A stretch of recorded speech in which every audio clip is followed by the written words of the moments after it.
Good afternoon, everyone. Welcome to the Atlantic Council session, looking at 2 years after the U.S. withdrawal from the JCPOA. Are we better off out of it? Today, we have David Mortlock presenting a paper on that very subject from a sanctions point of view. He is a senior fellow at the Atlantic Council. He is also my former deputy at the State Department Sanctions Office, and then my colleague at the NSC, where he did sanctions.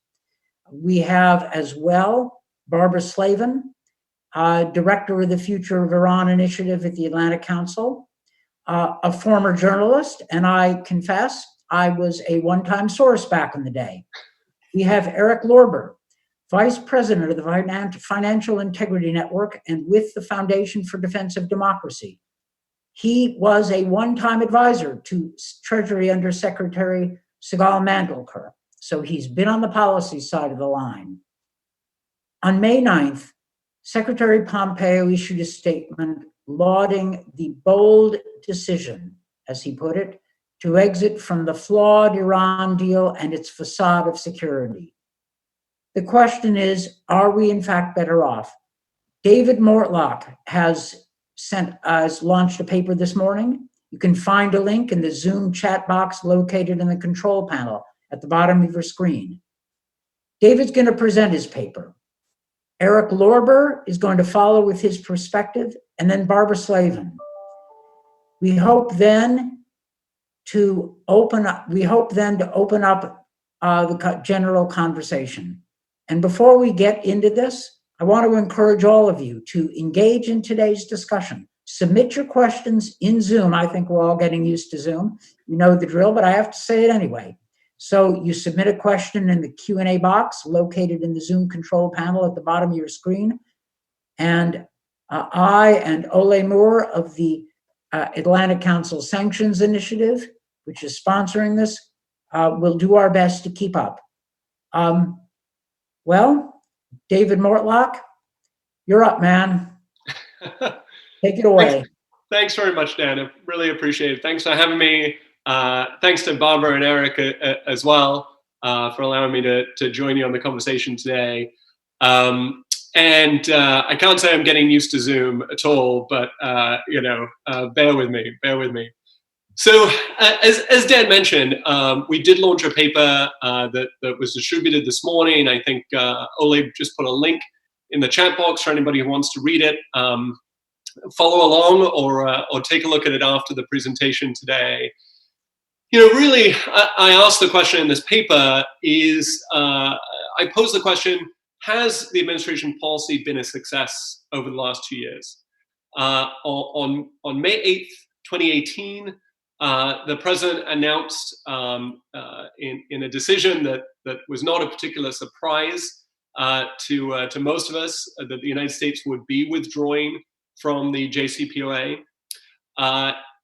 And in the 2 years since, the administration has taken a different approach, which is a maximum pressure campaign designed, well, we'll get into what it's designed to do in a minute, but basically taking a radically different approach from under the JCPOA, where sanctions were eased on Iran's nuclear program, but at the same time, the United States maintained sanctions and indeed increased sanctions in many ways to hold Iran accountable for its other bad behavior in terms of support for terrorist groups, human rights, and detention of US citizens. What has happened over the last 2 years is a maximum pressure campaign reimposing all the sanctions that we eased as a result of the nuclear deal, in addition to the imposing sanctions for Iran's other behavior. And whether it's been a success, the answer is, in my view, it depends. It depends on the measuring stick. And essentially, you could say it's been a success in a certain way, in that it has imposed economic pain on the Iranian government. If that is the singular goal, then yes, it's been a success. One effective result of that has been to provide less funds to the government of Iran to support militia groups in the region, including in Syria and Iran and Yemen. But by another measuring stick, the administration's own measuring stick, you look at what was laid out by Secretary of State Mike Pompeo in the wake of the president's announcement as the goals of the administration's policy and the choice to withdraw from the JCPOA in terms of preventing Iran from developing ballistic missiles, preventing Iran from supporting its proxy groups in the region, forcing Iran to withdraw its troops from Syria. In fact, getting a better deal, as the president said many times, on the nuclear program. Even by the administration's own statements, it's impossible to say that the administration's policy has been a success when measured against that measuring stick. And that is something that continues to elude the administration. I'll stop there and certainly turn it back to Ambassador Freed. But I think I would really look forward to talking today a little more about what maybe we see in the future and what else can be done at this point. To all, I recommend going through David's paper.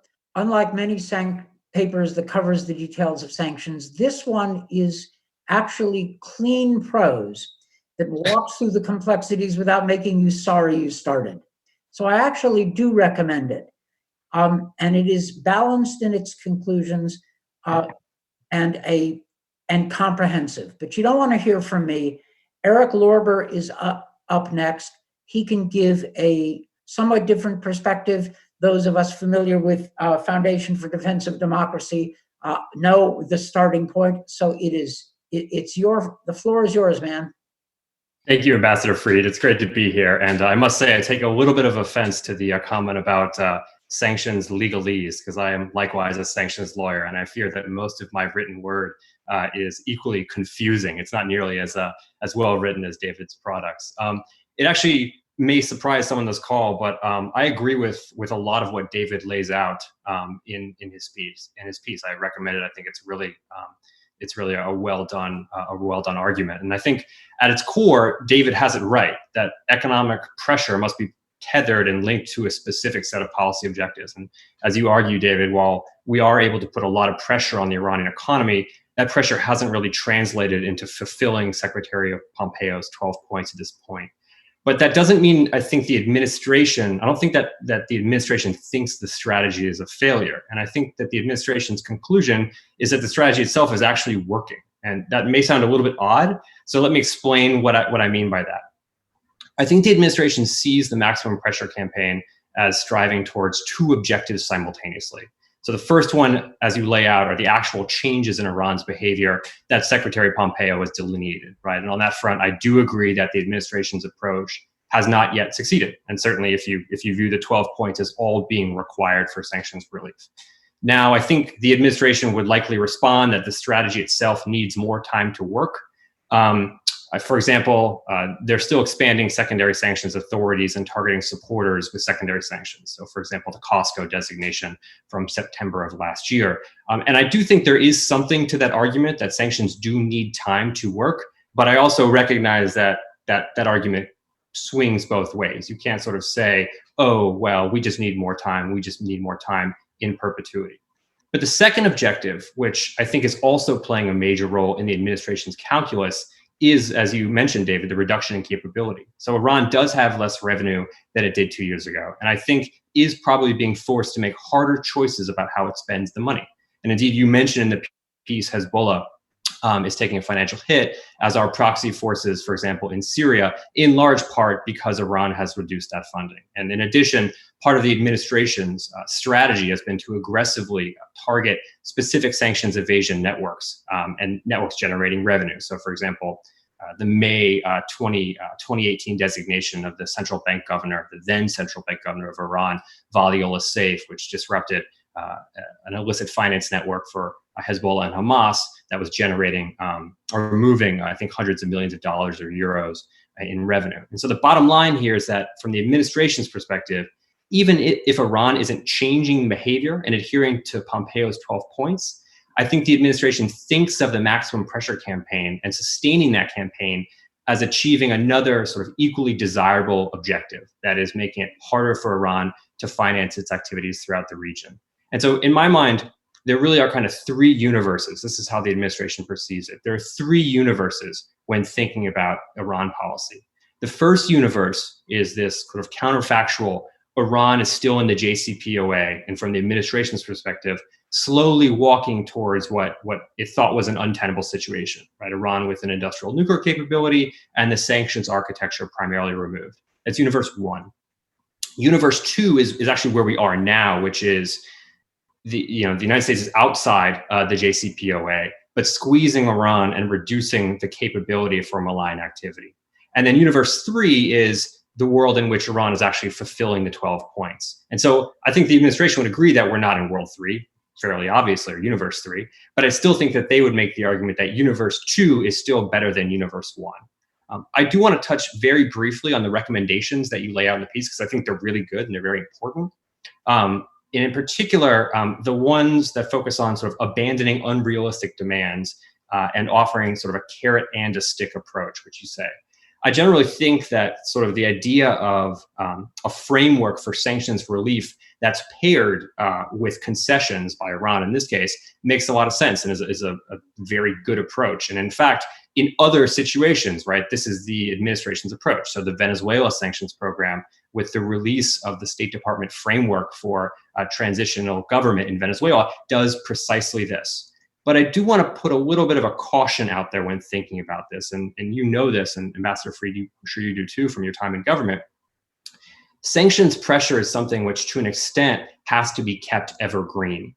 And when you take sort of the gas, so your foot off the gas of sanctions pressure, oftentimes what happens is it gives the adversary maybe a little bit breathing room, or a little bit more breathing room than you want to give them, so that your leverage dissipates. So that, sure, you can maybe get one or two concessions early on, but later down the road, it may be a little bit more difficult to really sort of get out the harder issues that you want to, in part because that leverage has dissipated.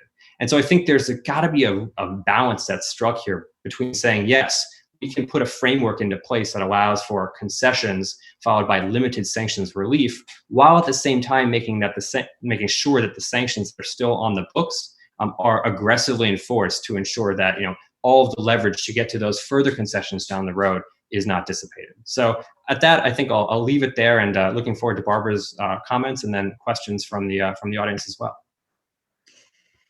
Barbara, floor is yours. Thank you, Ambassador Fried. May I compliment Eric Lorber? That is the most coherent description of the administration policy that I have ever heard, because many of us have been frankly confused by the policy, which often seems all over the map. And as you pointed out, as others have pointed out, has included a number of maximalist demands which have not been met. I have many issues with the administration policy, but let me just focus on four aspects of the consequences of this maximum pressure campaign. First, rather than increasing stability in the Middle East, as Secretary Pompeo asserted, instability has been the result, particularly in the last year since the US decided to try to prevent Iran from exporting any oil. We've seen more tension in the Persian Gulf. We've seen the United States and Iran come the closest I have ever seen them come to direct conflict since the 1980s, since the hostage crisis in the Iran-Iraq War. Shooting down of an American drone. The incidents that preceded included the assassination of Qasem Soleimani, the attack on the Al-Assad base. We've put Iraq into an untenable position, tried to force them to choose between the United States and Iran. The world is much more dangerous. The Middle East is much more dangerous as a result of administration policy.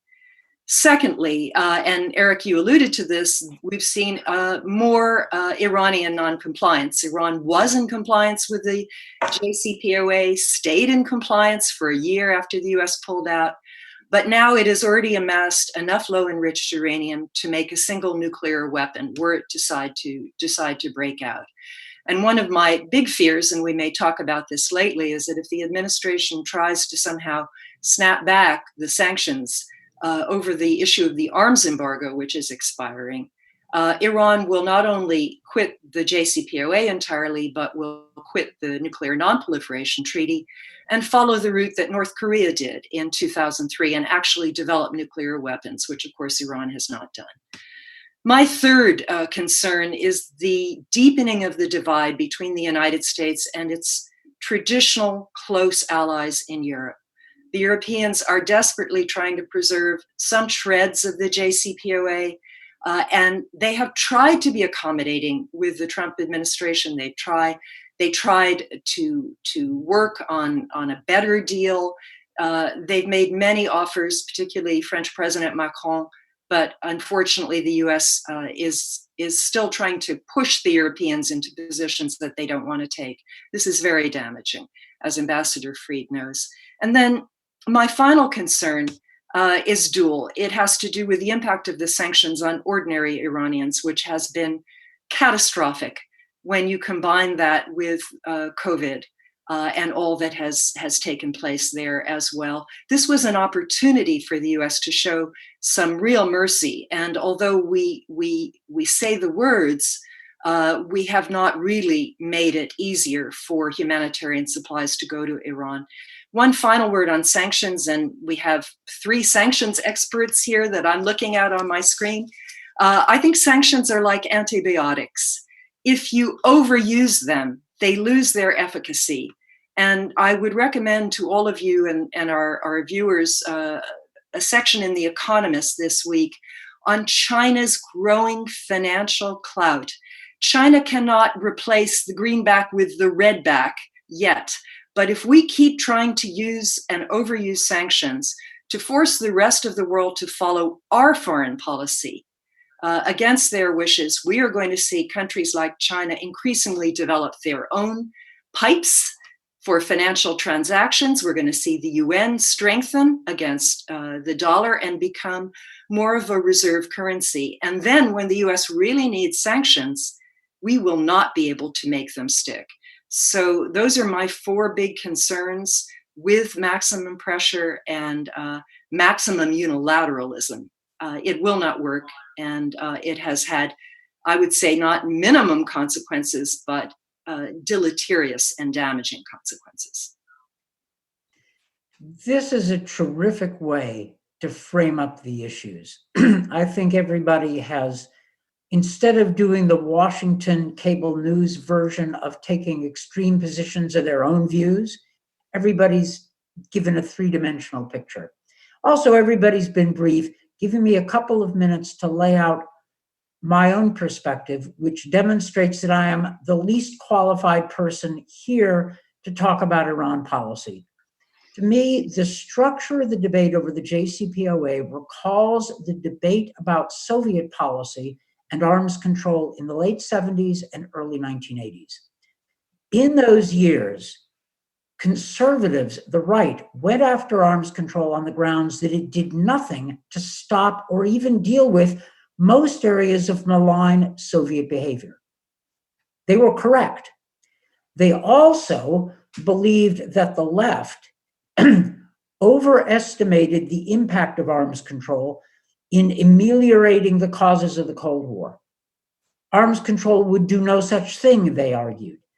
The source of the tension was bad Soviet behavior. Those arguments I hear in the arguments against the JCPOA, and they have a basis, except that arms control with the Soviet Union was actually turned out to be profoundly in the American interest because it shifted the competition with the Soviet Union from an area of great danger to the United States into fields where we had a relative advantage, regionally and especially human rights. The conservatives, the right, didn't believe that a human rights policy was anything except fluff. It actually turned out to be decisive. Nobody knew it at the time. Now, there is not an exact parallel. I get it. But it seems to me that the JCPOA was of limited value, but that's not no value at all. It dealt with certain aspects of one area of malign Iranian behavior. But it didn't require us to stop pushing back in other areas. All right, that's just me. I want to give the panelists, starting with David, 30 seconds to respond to what they've heard. And then we're going to turn it over to the questions. We have a whole bunch of good ones here. So, David, it's yours. Thanks very much, Dan. I mean, first of all, just great comments from Eric and Barbara. I mean, what I would add, I think, just to sum up, my comments and what I think we're hearing from everybody else is, I think what's unfortunate is the administration's approach here is both unrealistic and under-ambitious all at the same time, right? If the administration's approach is, we're not doing anything until Iran does all 12 of Pompeo's goals, then that's unrealistic. And frankly, we can't go from 0 to 1,000 in a microsecond. And it's also an unrealistic view of what sanctions by themselves can accomplish. We've seen, increasing threat of secondary sanctions, even over the last 2 years on companies engaged in Iran's minerals and mining sector, now companies engaged in Iran's manufacturing sector. But I think what we need to recognize is there's also a law of diminishing returns here. We've done oil, we've done petrochemicals, we've done autos, minerals and mining. We're basically just going down the list of Iran's larger sectors. And those sectors are getting smaller as we go down the list. Sanctions by themselves are not going to result in complete capitulation by the Iranian regime without a broader policy and international coalition. At the same time, the goals seem unambitious, right? If our entire Iran strategy is about giving the Iranians a little less money to engage in their malicious activities in the region, I'm sorry, but I think the United States should be doing more than that. I think we should be addressing Iran's nuclear program, ballistic missile program, support to terrorist proxies. Giving them a little less cash, I think is way below what we should be reaching for. Fascinating. Too much and too little. I love it. Eric? Yes, it's a great point, David. And Ambassador Fried, I liked your points too. I'll respond to both of those, if I may. So first to you, Ambassador Fried. My mind sort of harkened back to graduate school days and the sources of Soviet conduct, but I think your analogy is apt. I mean, at its core, right, the JCPOA in my mind was almost an opportunity to test Iranian intentions. Is it simply a misinterpretation between the United States and Iran over the last few years, or is it some type of deeper animus between Iran to the United States and the United States to Iran? And if we can, at least work in this one limited area and not maybe deal with all of the other issues, is that sufficient to sort of create a relaxation of tensions? And I think that this administration came to the conclusion that no, indeed, the Iranians themselves are hostile, and so any breathing room that you give them in terms of sanctions relief is problematic.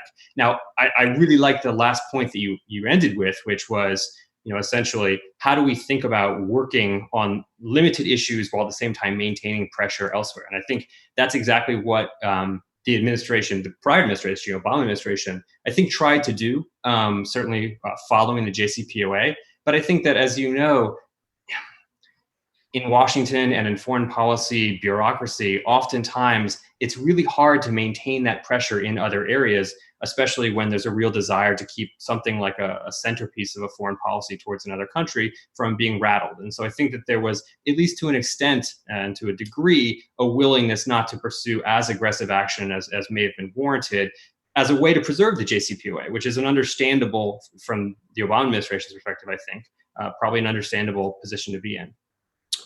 David, on your point about being both under ambitious and over ambitious at the same time, I will push back a little bit on that idea that the administration's policy is under ambitious, and that the administration will just settle for kind of limiting Iran's ability to finance and to provide funds to illicit actors throughout the region. Because I do think the administration views both kind of tracks in a parallel manner. So I think that they view the current state, as I described, Universe 2, as being beneficial, but at the same time, they're still trying to push for Universe 3. And so they're not, it's not exactly as if they're just choosing to live in Universe 2. And so I still think there is a degree of ambition that does exist within the administration, that at least some of, and in their mind, hopefully all of, the Pompeo's 12 points will be adhered to or fulfilled.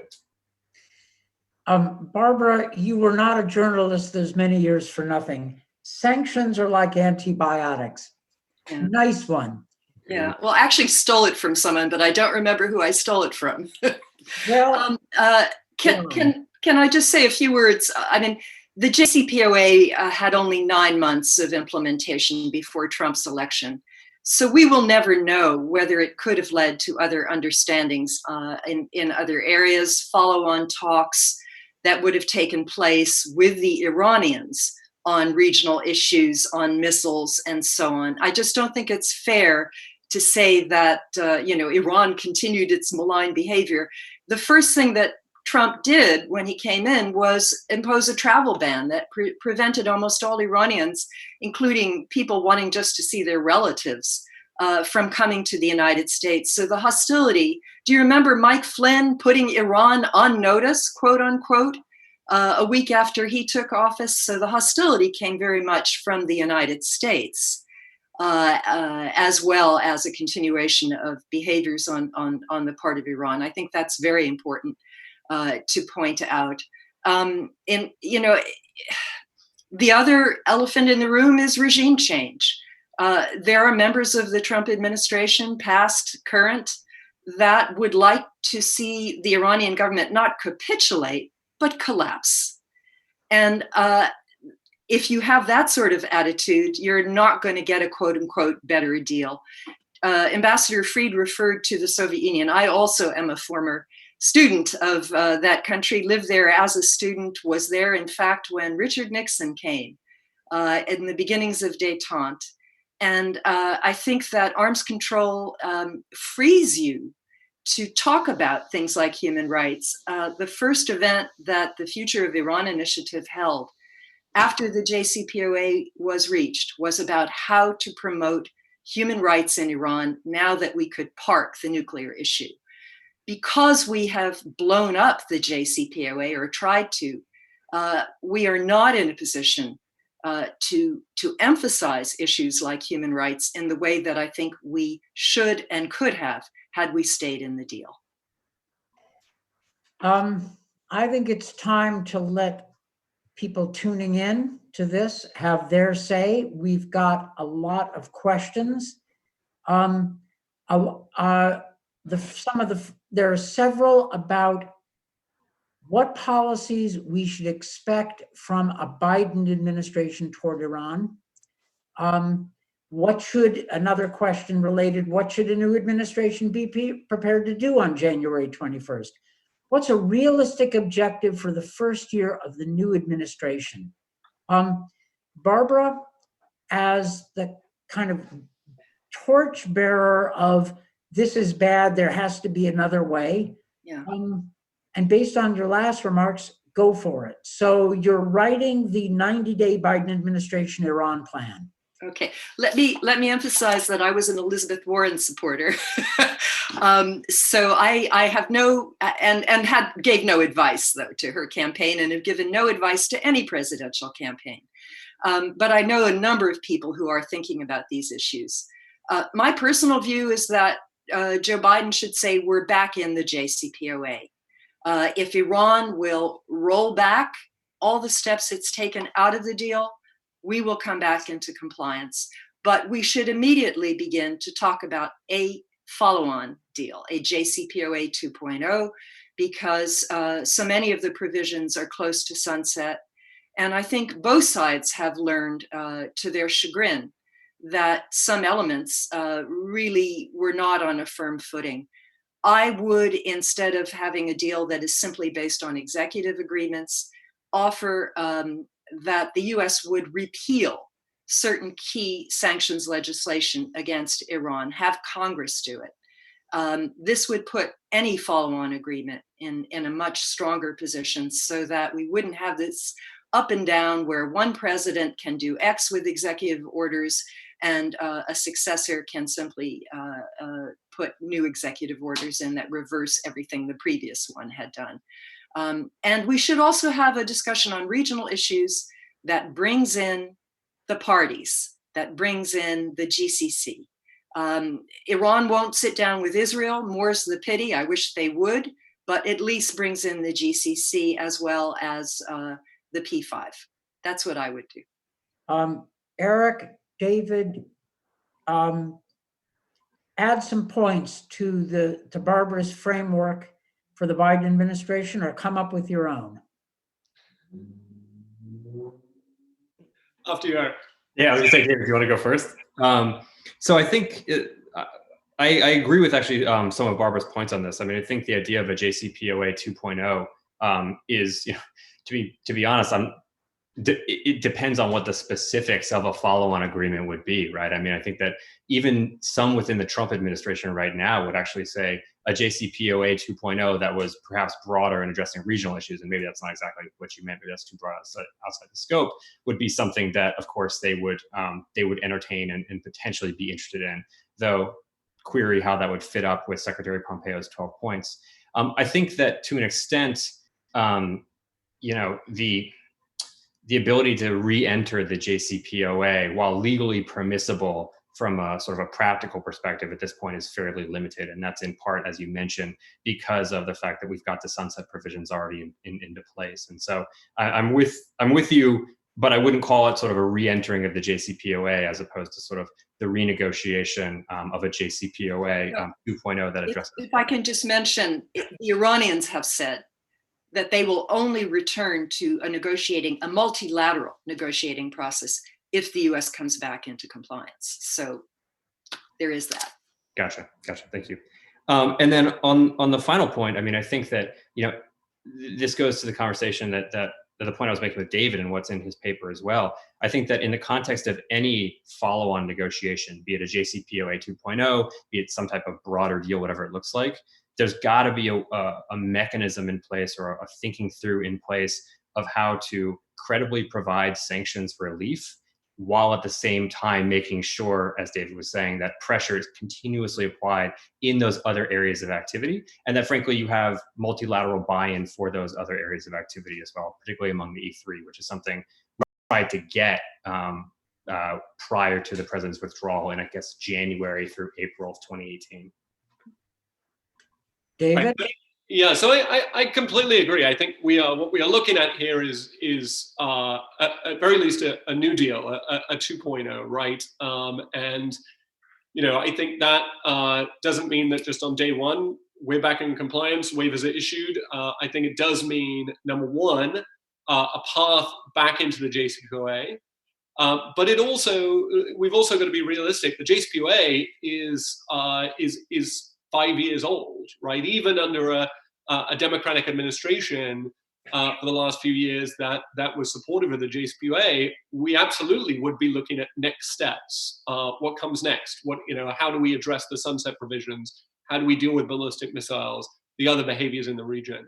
So I don't think we should, again, become less ambitious about addressing those issues also. And I think in order to put ourselves on better footing, to go beyond the JCPOA, we need to do two things. Number one is come up with a clear framework about what is on the table from the United States, right? As Dan is painfully aware, and others are as well, sanctions have worked best when we've clearly signaled what we are looking for in order for them to be eased, right? With every new sanction from the administration, there's a litany of issues. And it's unclear what Iran would have to do to get those sanctions lifted, other than everything on Mike Pompeo's list. So we need a clear framework of what is on the table to be lifted for what behavior? And then the second thing that a new administration would need to do would be rebuilding that international coalition. The JCPOA was a success because the United States led the world on addressing the Iranian nuclear threat. And we need to lead again by building support, not just from the UK and France and Germany, but from the rest of Europe, from Russia, from China, from our Middle Eastern partners. That is the way we're going to make progress on Iran. And that will be the immediate challenge for a new administration. Can I jump in on that too? And I don't mean to speak for you, David, and you, Barbara, but I suspect that we all three of us probably agree that getting congressional buy-in for whatever round 2 looks like is going to be critical. I mean, having sort of the back and forth every few years of sanctions imposed, sanctions taken off, sanctions reimposed it's not good for the relationship between the US and Iran, regardless of where you stand on the policy issues. So, Eric, I completely agree with you, and completely agree with Barbara. A much better scenario would be, statutory relief rather than simply the president issuing waivers that could be withdrawn. That is undoubtedly will be a challenge, right? And we saw it even with the JCPOA, right? I mean, Chuck Schumer, the second most senior Democrat right now, was against the JCPOA. Right, and so I don't think, and again, I hate to be sort of sound negative here, but we should not underestimate the difficulty, even in the best of circumstances, even if Democrats take the House and Senate and presidency, of getting congressional support for a deal, and that is just because the president is in a place where he or she can take big risks, can put their name on the line, whereas it is harder for members of Congress to do so on a deal that they themselves have not negotiated. So I don't mean to be a naysayer. I completely agree with you, but we should not underestimate how difficult that will be, even in the best of circumstances. Yeah, agreed. Putting together a Biden approach to Iran is going to be a challenge. Now, here's one question, and I'm going to link it to another thought. Did the JCPOA not provide for the enrichment of Iran that Iran used to expand financing of Hezbollah and other regional proxies? And here's my add-on to it.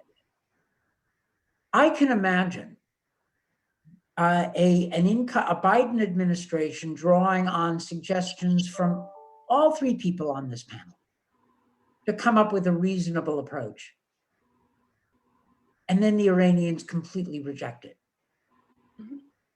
Just because some people think that the Trump administration approach is flawed doesn't mean the Iranians will respond constructively to what a Biden administration thinks is a constructive set of proposals.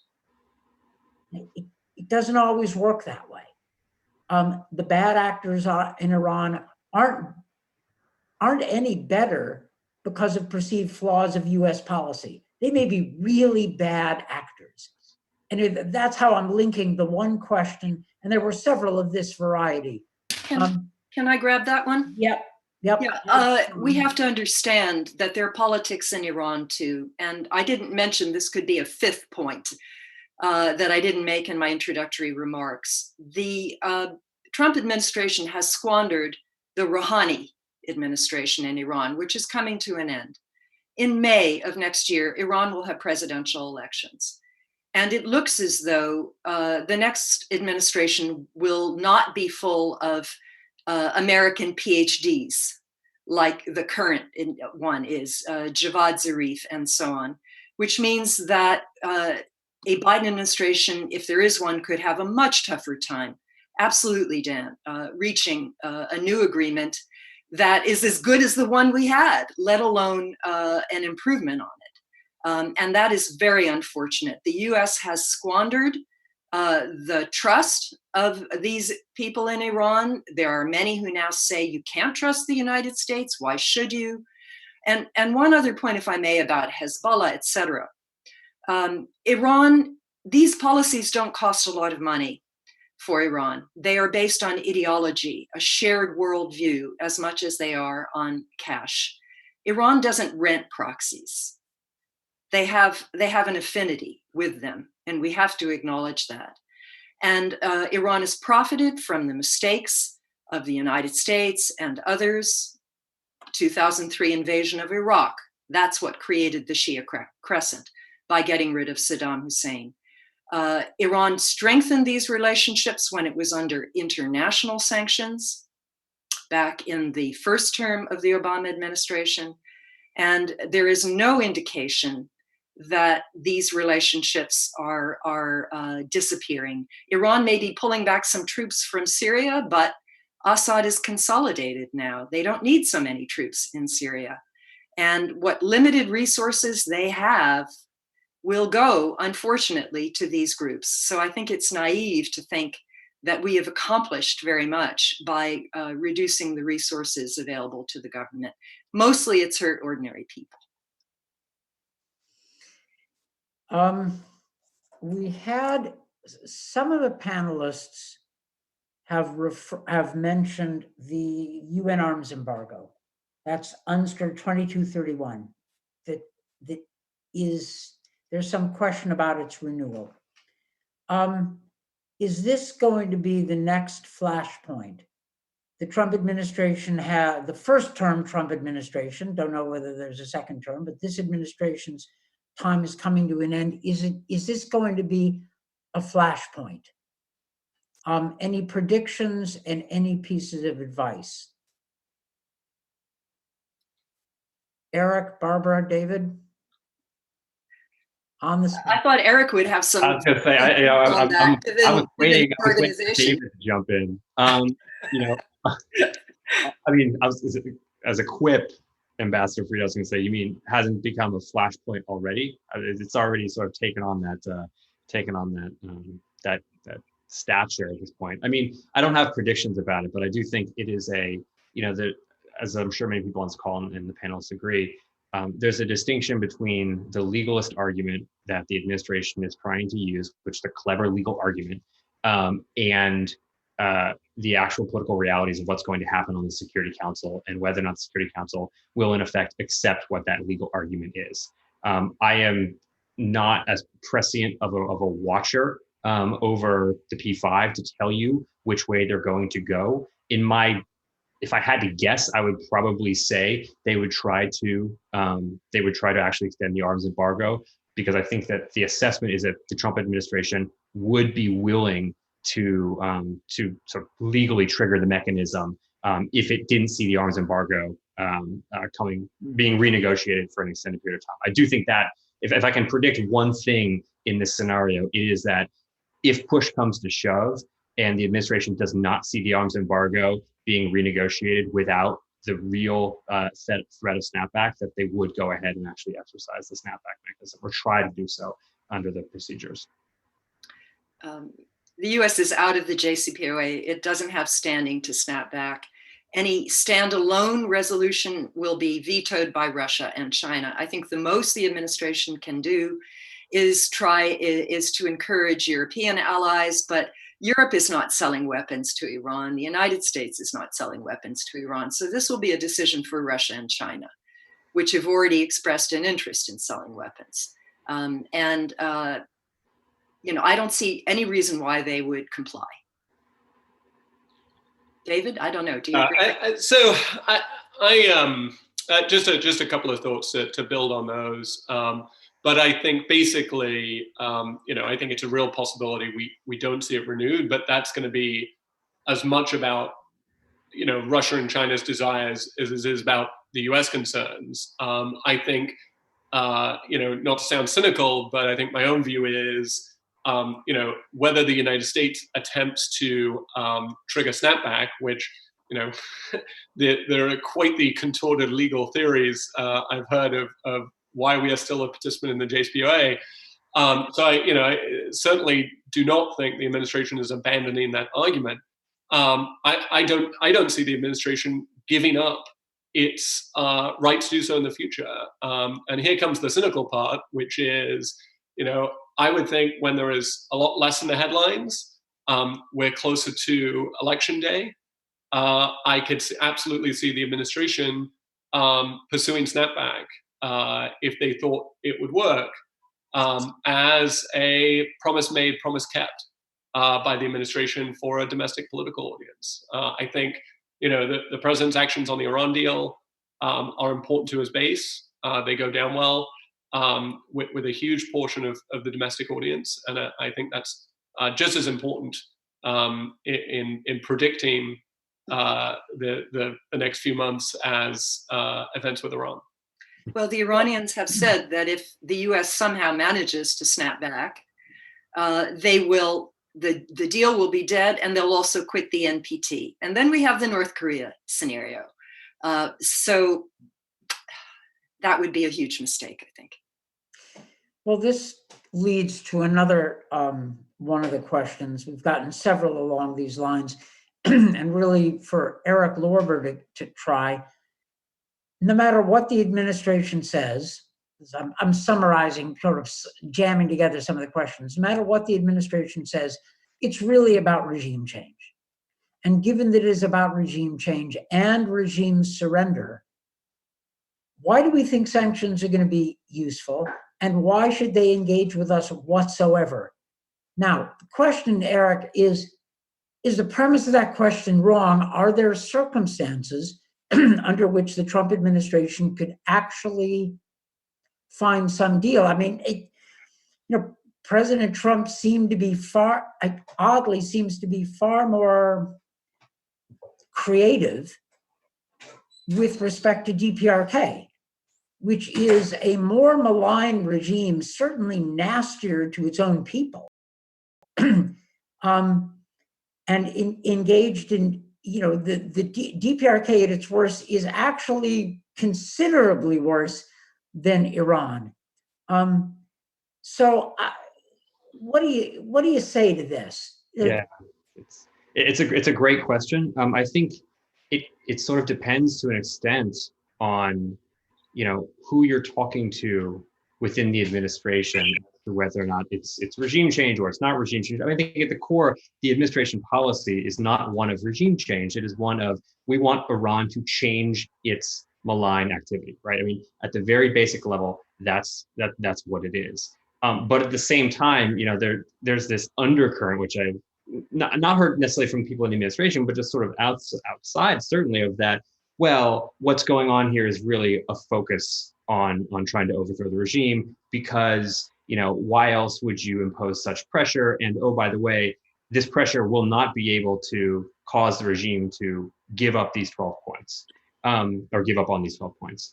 I think, frankly, I'll take it up a level in terms of analysis. I mean, I think David has it right in his piece too, that sanctions are a powerful tool. They're a really good tool for disrupting illicit activity and for limiting revenues of a target state and hurting its economy, but they're not a great tool for regime change. I mean, there aren't many examples where sanctions have been used effectively for regime change. And in fact, I'd be impressed if people on the call could really offer me one. I can think of quasi examples, and maybe the most recent close example we have was with Venezuela, where it was rumored that Maduro was getting on a plane to fly to Havana, but then the Russians called him and he didn't get on the plane. So is that obviously South Africa?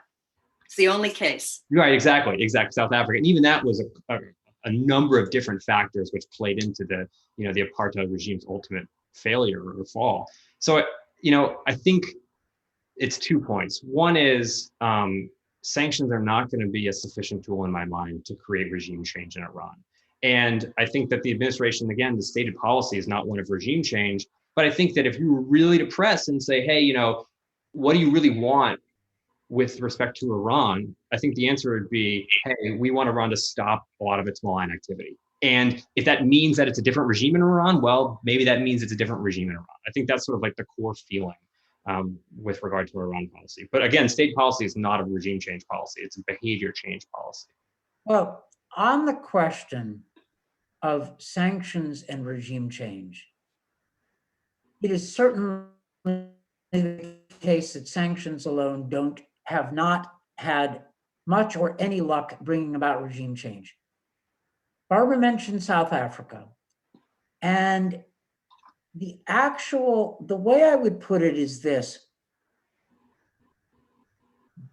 regimes change when they are under pressure, when there is an overwhelming international consensus that they are on the wrong side of history, and when there is a consensus within the country, albeit quiet, as in the Soviet Union at the end of the 1980s, that we can't go on like this.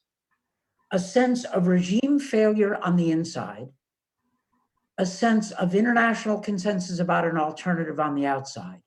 And then sanctions are one, but only one piece of that puzzle. And the strongest argument against the administration's policy is that we squandered an international consensus that we had helped build, starting, by the way, in the Bush administration. It was President George W. Bush, not Obama, who turned away from a unilateral American approach toward an approach with our allies. And I was in that administration, and it happened while I was still at the NSC. So it was sort of beginning of the second term Bush. It wasn't a policy of softness. It was a policy of understanding the best way to get to a better result. Now, yet to be tested. And by the way, I am not arguing that the Iranian regime is merely misunderstood. It's not. We may understand it, pretty well. Anyway, the sanctions are but one tool. And I want to refer back to David Mortlock's paper and give him a chance to wind up while we've still got some time, because the paper talks about the limits and possibilities of sanctions in a fairly sophisticated way. They're not a panacea, and they're not useless. I mean, I get tired of these sanctions never work, or sanctions are going to bring about regime change if only you start shouting about them enough. They've got to be integrated in a policy that otherwise makes sense and is achievable. Anyway, this is a terrific discussion and far more constructive than anything that happens on Fox News, MSNBC, or CNN. Nice. I mean, maybe PBS NewsHour, okay? David, you're the one with the paper that's rolling out today, and I want to give you a chance to summarize how you think, where you think the discussion has left things, and give you last words, and then Barbara, Eric, finish up. I appreciate that. Thanks very much, Dan, and thanks again to Eric and Barbara for the really fabulous comments. I mean, my personal view is that essentially where the last 2 years have left us is that the change in policy has denied the Iranian regime economic gain. There's no question about that. But in terms of accomplishing what we need to accomplish to keep the region secure, to prevent Iran from getting a nuclear weapon, preventing Iran from further developing its ballistic missile program, support to proxies, preventing human rights abuses, the policy has not done that. And in fact, it's made it more difficult to accomplish those goals by fracturing the international coalition that previous administrations had built to pressure Iran. And we need that coalition because, number one, sanctions work better, especially on a country like Iran that is integrated into the rest of the world. They work better when it is a multilateral approach led by the US, not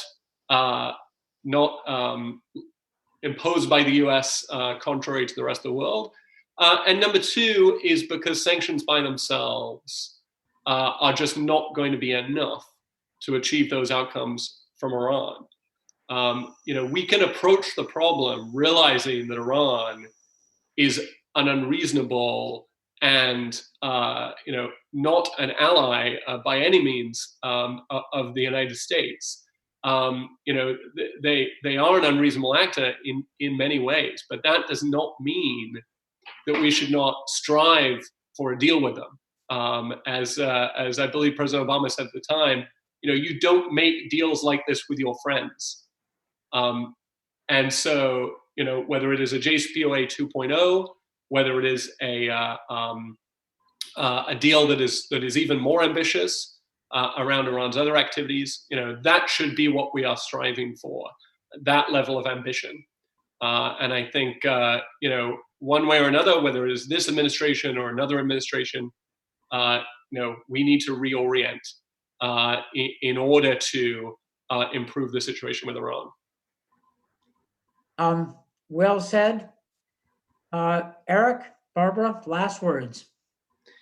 I'll just I'll echo David's comments, and then also put in a plea to say that I think moving forward in the Iran context, but also in other contexts where we're thinking about sort of negotiations under the sanctions umbrella, I think we need to do sort of more thinking and harder thinking about what types of pressure we relieve while we keep additional types of pressure on, or even ramp it up. And I think we've seen a couple examples. We've seen the Joint Comprehensive Plan of Action, the JPOA.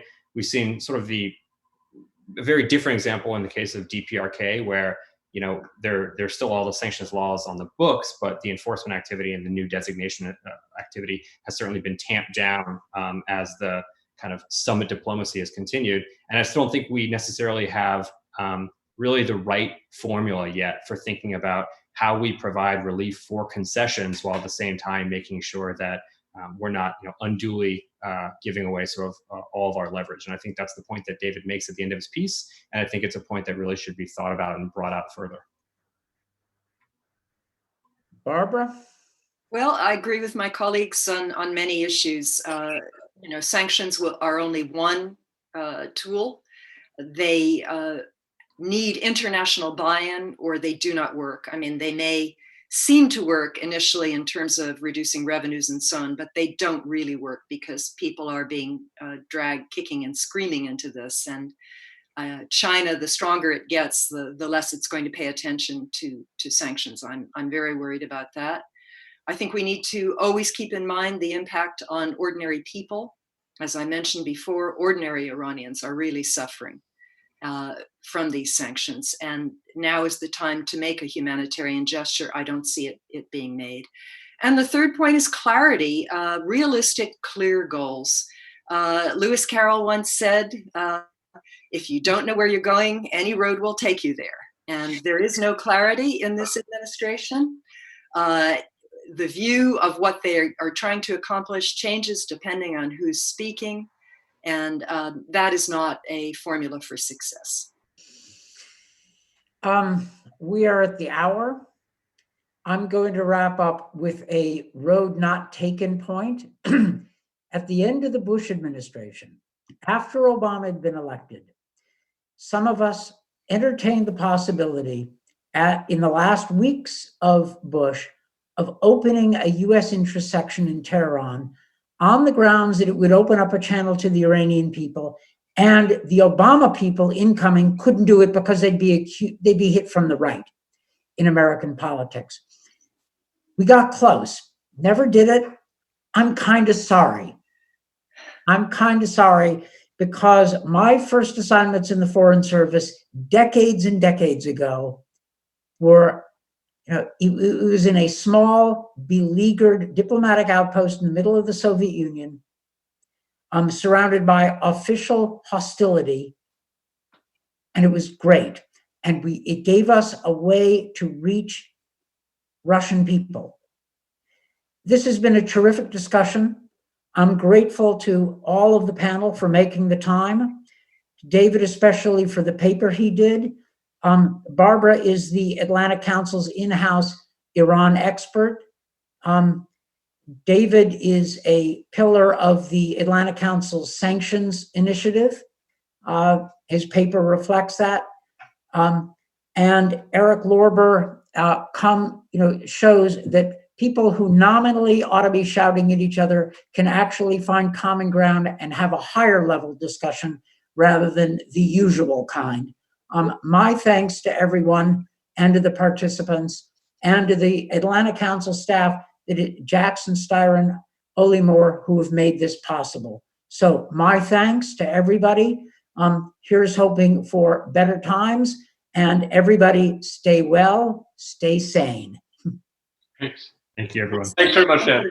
Dan Fried and team, we're all signing off now. Take care, everybody. Thank you.